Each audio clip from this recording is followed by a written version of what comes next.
There's something special about your first love. It's fiery, passionate, and exciting. It's a new sensation you've never felt before. Raw, vulnerable, unforgettable. Your first love teaches you so much about yourself, how you love, how you want to be loved, how to give, how to take, and how to compromise. It's never perfect, no relationship is, but there's something beautiful about sharing that kind of connection with someone who knows you better than anyone else, someone who feels like your rock, your ride or die. But it's important to remember that love should never be unkind. It shouldn't be hostile, aggressive, or hurtful. Yes, couples fight, that's normal. But love should never make you feel unsafe. And with your first love often comes your first heartbreak, which can feel like your heart is falling out of your chest. It's painful, heavy, and can feel endless. But that doesn't mean love isn't worth it. We often hear about men being aggressive or violent in relationships, but anger and rage, they don't have a gender. Anyone can be a victim of domestic violence, whether that is physical or emotional or mental. In the US, over 1 in 3 women and 1 in 4 men have experienced intimate partner violence in their lifetime or will. It's a horrifying cycle to get trapped in. When you love someone, you hope they'll change, grow, and learn from their mistakes. But sadly, that isn't always the case. Today's case is a reminder that domestic violence can happen to literally anyone. Men can be victims too. Today, we're going behind the headlines of 2 Georgia firefighters who from the outside appeared to have a long, loving relationship, but for those who knew them, the reality was far more complicated. And tragically, their toxic, violent love would ultimately lead to both of them losing their lives.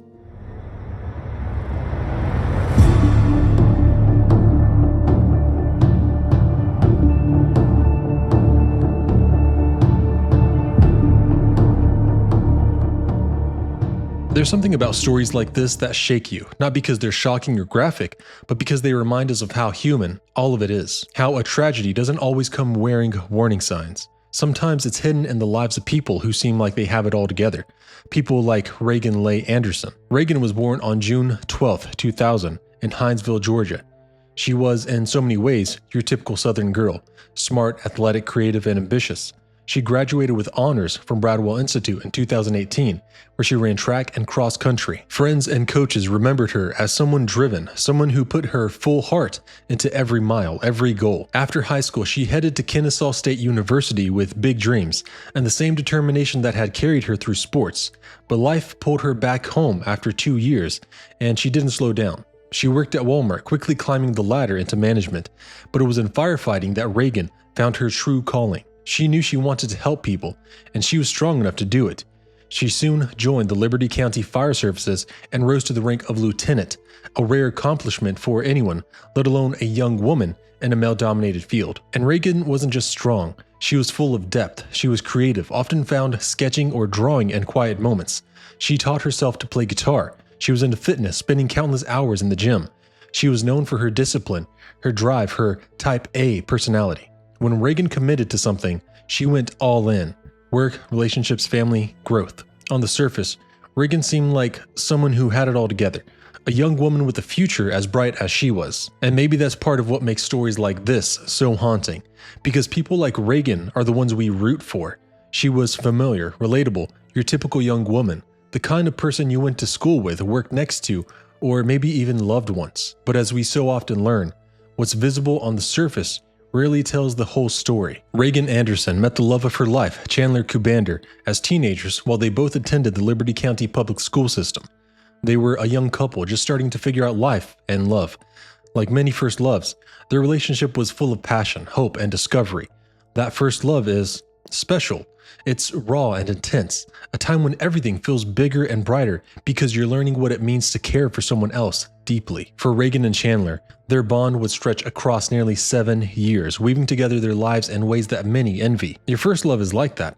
It's precious, it's raw and exhilarating, the kind of love that makes you feel like you're the only 2 people in the world. It's a love that teaches you what it feels like to care for someone outside yourself, to think about their dreams, to picture a future together. It's a love that is tender but is also intense, because when you're young, everything feels bigger, brighter, and more all-consuming. For Reagan and Chandler, it was just that. They were each other's first love, and over the next 7 years, they would build a bond that was hard to untangle, even when they faced challenges. even when life pulled them in different directions.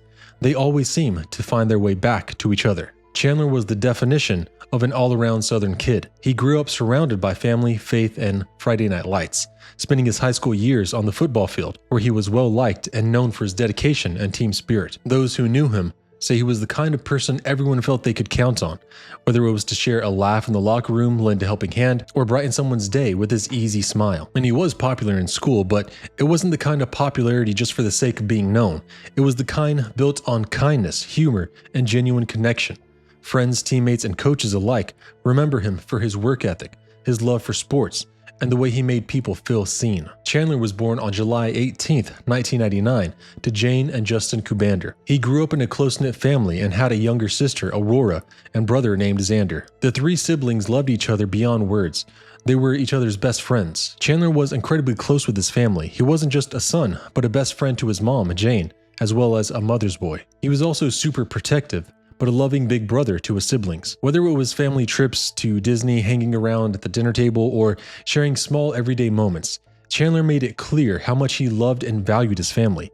He had dreams of building a life surrounded by those he loved, and those dreams were rooted in the warmth and support he received growing up. His sister's heartfelt tribute after his passing paints a picture of a young man who truly lit up every room he entered, someone who was deeply loved, kind, and endlessly dependable. She wrote, "I have never in my life met someone who had a single negative thing to say about him. He was such a good person and never deserved to be taken out of this world so soon. He did amazing things, touched so many people's hearts, and saving so many lives." Chandler's family and friends agreed he was genuinely one of the good ones, warm, funny, and loyal, a person you could count on in any situation, both in everyday life and under the pressure of his demanding job. Like Reagan, Chandler also found his calling in firefighting. Reagan had risen to the rank of lieutenant, while Chandler served as a senior firefighter at Liberty County Fire Services in Hinesville. Both were deeply committed to protecting and serving their community. Their work was more than a job. It was a shared mission, a bond that strengthened their connection. In the firehouse and on the job, they supported each other through the toughest situations, standing side by side as partners in both life and service. Not only were they partners at home, but partners during emergencies as well. It's easy to see how working together in that environment could bond two people more deeply. They shared a commitment to protecting others, to making a difference, and to showing up when it mattered. From the outside, they looked like a strong, devoted couple with a strong foundation. Young, dedicated, and love, high school sweethearts, they seemed like two people building a future together, two people you'd see in a photo, both happy, such bright, bubbly smiles, and think they have their whole lives ahead of them. Two young people united by love, commitment, and a profound sense of purpose. But as with many first loves, what starts as hope and promise can sometimes take a complicated turns we will explore as we continue the story, but sometimes love can be complicated, and sometimes the people we love the most are the ones we end up hurting, or being hurt by, in ways we never imagined. On the surface, many saw Reagan and Chandler as a picture-perfect couple, young dedicated firefighters deeply in love and building a life together, but sometimes what looks perfect from the outside doesn't tell the whole story. But according to Chandler's mom, their relationship was complicated, and they were not good for each other. She shared that Chandler cared deeply for Reagan, and while she didn't dislike Reagan, she said their relationship was taking a serious toll on both of them, both on their mental, emotional, and physical health. She described their partnership as toxic, and that it was seemingly a tumultuous relationship. They simply weren't good for each other. Even though Reagan and Chandler had been together for nearly 7 years, a long time for any young couple, their breakup in 2023 wasn't exactly smooth. Reagan seemed to struggle with letting go, especially since it looked, at least to her, like Chandler was moving on before she was ready. On June 22, 2023, things took a sharp turn. Chandler was on a date with another girl at Olive Garden in Puller when Reagan showed up unexpectedly. According to a police report, Chandler wasn't even sure how Reagan found out he was there. Maybe she was just driving by and saw his car.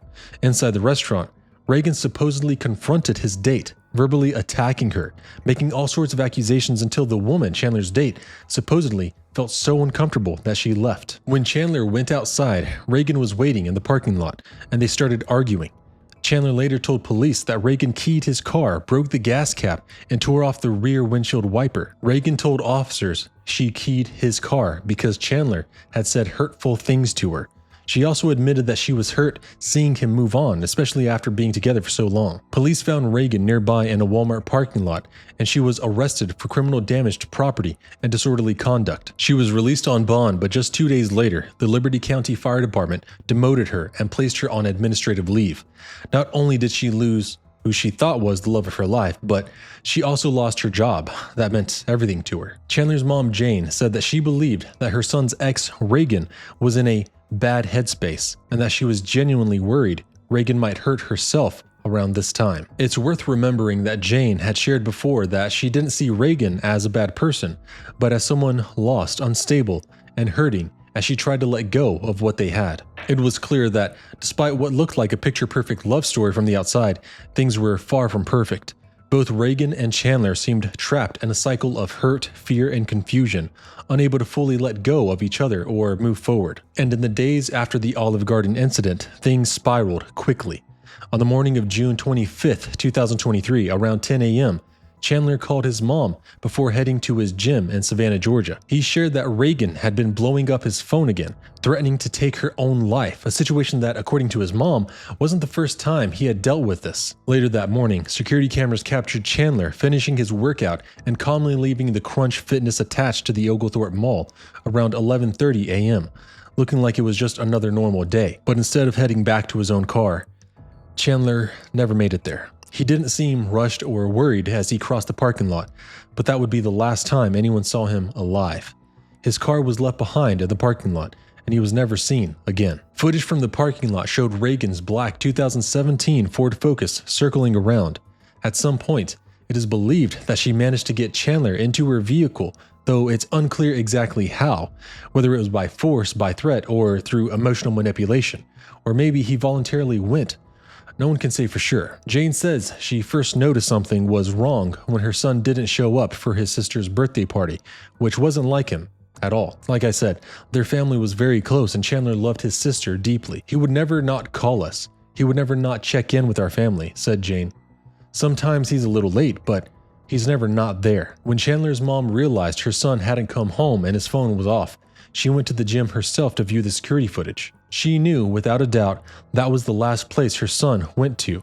She saw the moment her son got into Reagan's car, and then, just like that, both of them were gone. And that would be the last time that both Chandler and Reagan would last be seen alive, just 3 days after that Olive Garden incident. Chandler's mom, Jane, would later describe the horror of watching that security footage, seeing her son walk out of the gym, and then seeing the black Ford Focus drive away from the lot shortly after. It was a moment that made everything real.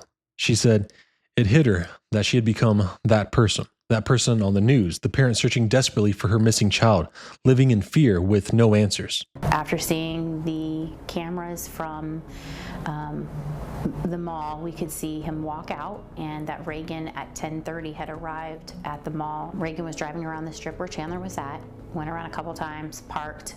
After 10 minutes, she backs up and disappears from the frame again. The mall parking does not show where my son's car is during the day, so we could not see what happened between him passing the edge of the camera and where his car was located. Meanwhile, officers did a welfare check at Reagan's home. They found her door was unlocked and discovered a note she left behind, suggesting she might harm herself, raising red flags with officers. Later that day, Reagan was seen alone on surveillance footage at a Circle K gas station in Prosperity, South Carolina, pumping gas. While Chandler wasn't seen there, it was the last place his phone was tracked before it went silent. According to police, Reagan's debit card was used at the same location, and security footage confirmed she was there, but it wasn't clear if Chandler was in the car with her, but many assume he was. By the next day, with Chandler and Reagan still missing, the Hinesville Police Department issued a BOLO, or a be on the lookout alert, for the pair. They shared both of their photos and an image of Reagan's black Ford Focus with the public, hoping that someone, somewhere, would spot them. As news spread, more details about their rocky relationship and Reagan's escalating behavior in the days before their disappearance began to surface, drawing attention to their case far beyond Georgia. This all really, it's been going on for years, but they've had a relationship for 7.5 years, and they've separated because it is not it's just very toxic for both of them. She my son did go on a date on Saturday, the 23rd, and she found his car and where they were at and came and keyed his car while he was on the date, and he called the police. She subsequently went to jail and bonded out on her own, but during that time she was calling and texting my son because she's terrified for her to lose her job. They are great firefighters. This is just, she's not in the right headspace at all. And after that happened, she just continued to message my son back and forth. And he just kept telling her, please stop calling me. Let me be. I need time to think. I need my space. I told you I'd help you to take care of stuff, like even like shoes and stuff that he has. He was willing to give back so she would have extra money to pay all the extra bills that are going to come from her choices and her actions. And she was trying to get him to come see her at any cost. And he just kept telling her, I was told not to, I can't. And every time we come together, this happens. Fast forward to Tuesday was my daughter's birthday. He went to the gym that morning at Crunch Fitness in Savannah. My husband had talked to him before he went in and told him that she transferred a sum of money to him, and sometime subsequently he transferred it back to her, and then she again transferred it to him. He was told by my husband, do not touch that money, and call your lieutenant, let them know, or your captain, and let them know what's going on. The day after Hinesville PD put out the bolo and shared their photos publicly, Jane, Chandler's mom, was online doing everything she could to get the word out. The day before, she had been posting in local Facebook groups and on TikTok, openly calling Reagan crazy out of fear and desperation to find her son. But on June 27th, Jane made a longer post that showed a more complicated picture of what she was feeling. She wrote that Reagan wasn't a bad person, calling her a great firefighter who was lost, unstable, and losing everything she had known for 7 years. She admitted that Reagan and Chandler weren't good for each other, and Reagan was making bad decisions because of it, but emphasized that they didn't want anything bad to happen to either of them. They just wanted them home, safe and sound. Jane also explained that Reagan owned a firearm, and there was a possibility she had it with her, adding to the urgency and fear the family felt as they waited. She described Chandler as a responsible planner who would never go this long without contacting them, especially with plans he had that he didn't show up for. Jane pleaded with the public not to add fuel to the speculation, saying they were in agony and just wanted both of them found safe. Do you have reason to believe that Reagan is suicidal and your son is trying to comfort her through that? Yes. There's been multiple occasions where she has attempted or gave the appearance of attempting to commit suicide. And my son had gone out several times to keep her from doing so. And this time there is a suicide note that was left, or a note in general that was left, explaining where to send her belongings to and how to handle her belongings, and that she is sorry to my son. Just one line, I'm sorry, Chandler, that's it.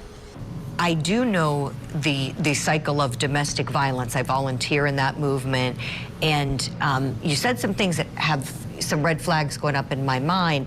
Has she used suicide as a threat to keep him in the relationship in the past when he's tried to break up with her? Yes. Okay. And that's a very telling sign of abuse, going on. And that is a form of abuse to try to threaten. Nobody should be put through that. Everybody has the freedom to exit a relationship at any time. Cell phone data would later show that Chandler's phone last pinged off a tower in North Carolina, while Reagan's phone was last tracked near Cosby, Tennessee, around 7:30 p.m. that same day, near the Pigeon Forge and Gatlinburg area. After that, both of their phones went silent. Days passed with no calls, no texts, and no signs of either of them. During these agonizing days, Chandler's family was relentless, posting across social media, speaking to news outlets, and using every platform they could to get the word out, begging to the public to help bring Chandler and Reagan home safely. They hoped that somehow both Reagan and Chandler would be found safe so they could figure out what to do next together. Throughout the week-long search, Chandler's mother continued to plead for help on social media to find her son, warning that she believes that he was coerced by his ex and wouldn't have went with her willingly. I'm terrified. There's so many. I'm trying not to catastrophize the situation, but it's very hard when there's so many things that could go wrong. And I haven't heard from him since Tuesday when my husband last spoke to him. He would never not call us. No one, everything we keep coming across just turns up nothing. It's not them. No one's seeing them. Cameras aren't seeing them. I'm just asking the public, please share the message. If you see this car, call 911. Text me, let me know that you've seen them. Let the police department know you've seen them, wherever it is.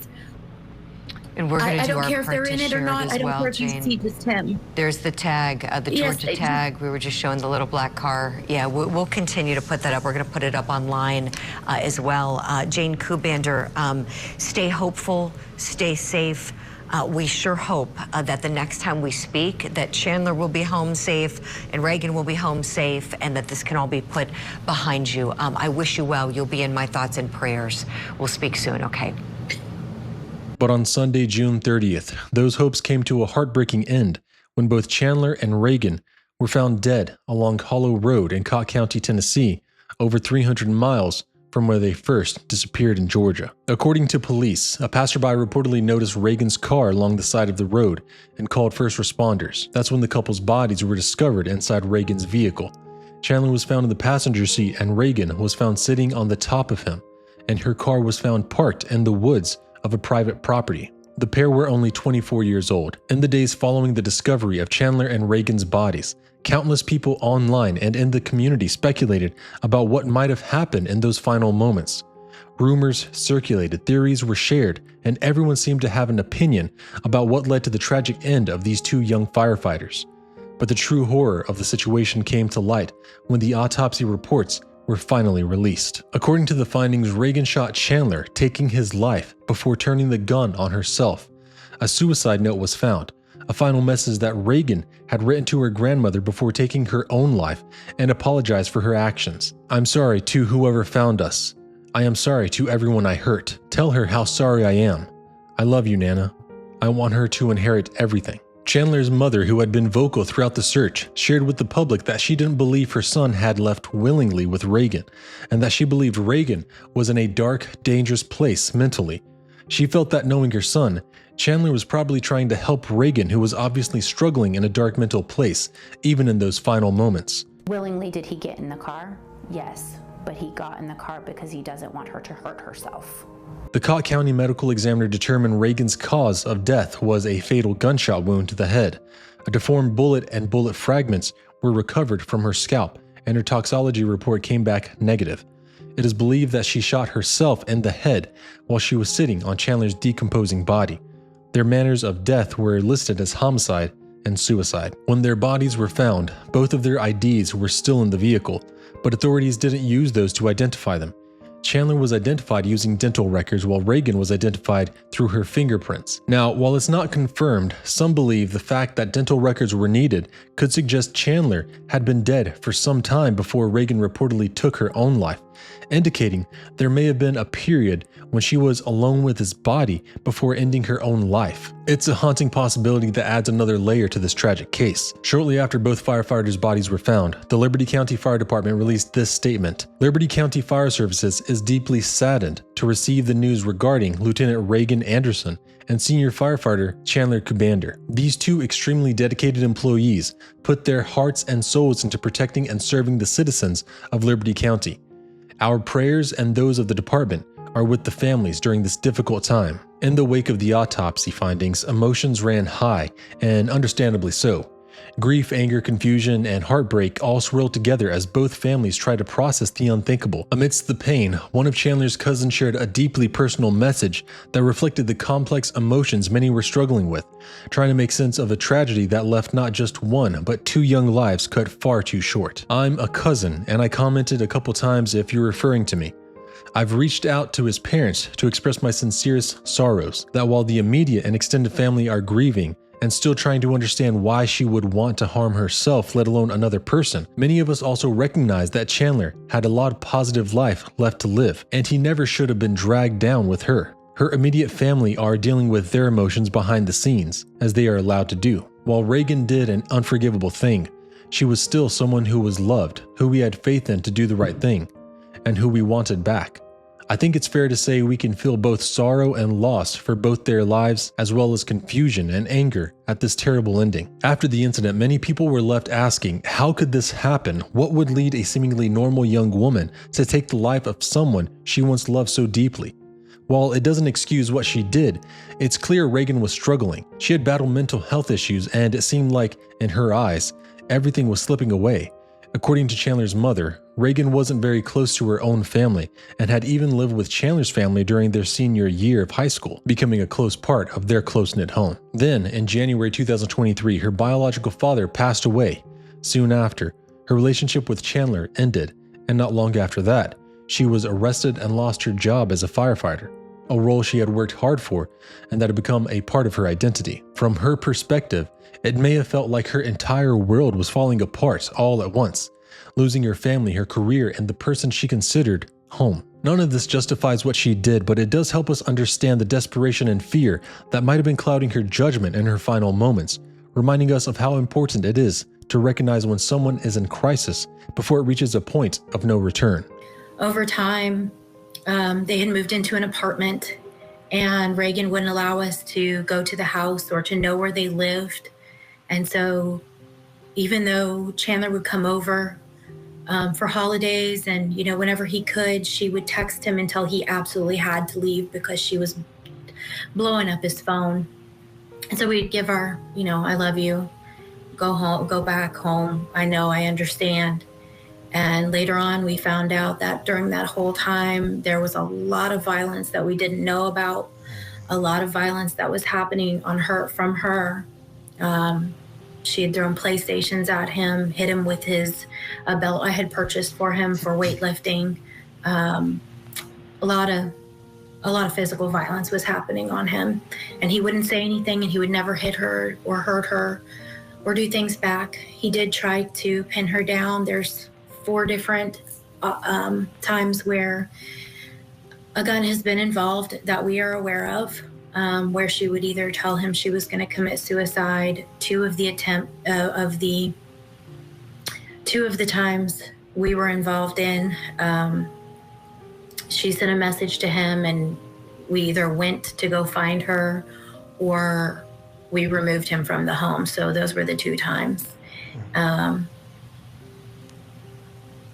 And unfortunately,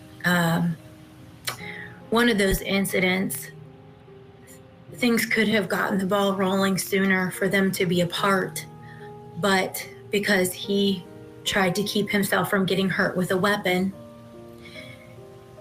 he was told that if he filed anything, then he would have to go to jail too, because he held her down to keep her from shooting him. So Jane, let me just jump in real quick because we're running out of time here. It sounds like there were a number of red flags throughout this relationship, and I just want to make sure we highlight something that I hope folks learn. It's something that we've seen more and more, this idea that it's not just women who can be victimized by domestic violence. Is it fair to say that this case, in terms of the way you viewed it, their relationship and things that went on, that your son was technically a victim of domestic violence, and it ended with domestic violence? It absolutely did, and he absolutely was. And I hated saying that in the beginning, and I didn't want to put that out there just in case he did get to come home. But he was a victim of domestic violence, and essentially that's what led to his being gone. After the devastating discovery in Tennessee, Chandler's body was finally brought back home to Hinesville. His mom, Jane, shared on Facebook that the family wanted to keep this moment quiet, close, and private, so it was just local friends, family, and the Liberty County Fire Services, law enforcement, and a few others who had worked closely on the case who were there to welcome him home. There was even a group from the motorcycle community and friends from Savannah Harley-Davidson who came out to show their support. Jane expressed deep gratitude for the kindness people had shown during this unimaginable time, saying it meant a lot to their family. She also shared honestly that while Chandler was finally home, they still didn't have all the answers, and some of what they did know, they just weren't ready to share yet. After Chandler's death, his family set up a GoFundMe to help with expenses, and the community showed up for them, raising over $9,000 out of their $10,000 goal. A small but powerful sign of just how many people cared about Chandler and his family. Chandler's family invited everyone in the community to come together to celebrate his life on August 10th, 2023 at St. Stephen Catholic Church in Hinesville. They didn't want it to be a somber event, but a true celebration of who Chandler was, loud, proud, and loved with full honors. They asked people not to wear all black or dress up fancy because that just wasn't Chandler's style, and people were encouraged to bring their hot rods and bikes to honor him in a way he would have loved. Fire trucks were parked at the church, and they had extra parking ready for the crowd that came to show their love. After the service, everyone gathered for Chandler's favorite cookies and Milo sweet tea while a slideshow of memories played. The family encouraged people to leave their stories and memories in a book and video to help keep Chandler's spirit alive. For friends and family who couldn't make it in person, they also set up a live stream so everyone could join in celebrating Chandler's beautiful life, no matter where they were. Reagan's funeral was held at the Howard and Jones Funeral Home in Jessup, Georgia. This summer, both Reagan and Chandler would have turned 25. Instead, Chandler's family, including his mom Jane and his siblings, now spend these days posting about how much they miss him, trying to keep his memory alive while grappling with the weight of grief. In June, the family and community gathered for a candlelight vigil in Chandler's honor. Friends, firefighters, and neighbors came together, lighting candles against the warm Georgia night, sharing stories and standing in quiet reflection to remember him. It was a moment of light during an incredibly dark time, showing just how loved Chandler was and how deeply he is missed. Jane has shared raw, heartbreaking reflections, writing about how it sometimes feels like Chandler will just walk back through the door, like this nightmare should be over any minute. As the memorial approached, she described the anxiety growing in her chest, saying she was tearing through emotions she didn't even have names for, wishing she could just hear his voice or hug him again. She talks about the flood of memories that come at night. Chandler as a little boy, the smell of his hair, his laughter as he played with his siblings, his excitement before school, and later, the pride he felt becoming a firefighter. She remembers hugging him in the kitchen, listening to his heartbeat, and how he would let the hug linger because they both needed it. She writes about how grief feels like gasping for air that isn't there, how she sometimes has to trick herself into believing he's just away somewhere, living the life he always dreamed of, because the truth is too painful to face. Jane shares that while Reagan's actions took Chandler from her, the depth of this grief is rooted in how loved he was, not just by her but by everyone who knew him. She says it's like a broken steel chain now held together by zip ties, as she tries to keep going for the rest of the family while carrying the constant ache of missing Chandler. Even on the hardest days, Jane says she and her family speaks Chandler's name into everything they do, determined to keep him close, making new memories while adding him to each one in her heart. In the months since Chandler's death, Jane has also been using her voice to advocate for something often overlooked, that men can be victims of abuse too. Back in February, she shared a post reminding people that abuse doesn't only happen to women, writing, "In this world we have created where women hit men for entertainment, I want to say, stop it. Parents, do better. Teach your girls the same as boys to keep hands to yourself. If you see something, say something. Don't hold back to save a friendship. Keep family peace, or in the name of minding your business. Because you may just get that peace of mind knowing they can't be hurt anymore, because they are gone. Let's end the stigma. #men are victims too." Jane wants others to know that abuse can happen to anyone, regardless of gender, and that it's critical to speak up when you see red flags, even if it feels uncomfortable. For her, this message is not just about raising awareness, but about honoring Chandler's memory by helping prevent another tragedy. Hear what's going on. Know that men are victims too. That it is not just women. Just because she's pretty doesn't mean she's not violent. Just because she's not bigger doesn't mean she can't hurt him. Always say I love you, because you never know when the last time will be. And always have those open arms to let them come home.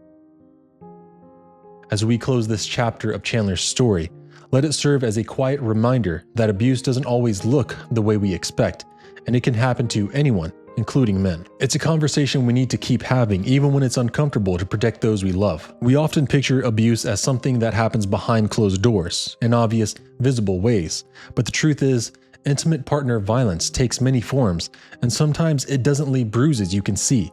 Sometimes it's manipulation, threats, isolation, or emotional control, and sometimes it ends in tragedy, just like it did here. Chandler Kuhbander was a young man with his whole life ahead of him, someone full of joy, passion, and purpose. Raegan Anderson was a young woman who was deeply and silently battling a severe mental health crisis. Her actions were devastating and inexcusable, but they were also a symptom of a society that still doesn't fully understand or support those in the depths of mental illness. Georgia lost 2 young firefighters in the summer of 2023. Both were literal heroes, one to untreated mental health struggles, the other to domestic violence. Their story reminds us that men can be victims too, and that abuse doesn't discriminate. It's not limited by gender, age, or appearance. We have to end the stigma, keep the conversation going, and make space for survivors, all survivors, to come forward and be believed. If you or someone you know is struggling with mental health or is in an abusive relationship, please know there is help. There is hope. The Suicide and Crisis Lifeline is available 24/7 by calling or texting 988. You can also visit thehotline.org or call the National Domestic Violence Hotline at 1-800-799-SAFE for confidential support. Let Chandler and Reagan's story remind us, when we talk about these things, when we bring them into the light, we honor those we've lost, and we just might save someone else. Let's keep their memories alive, keep talking, listening, and above all, keep fighting for a world where this doesn't have to happen again. This has been Joshua John with Behind the Headlines, and until next time, stay safe.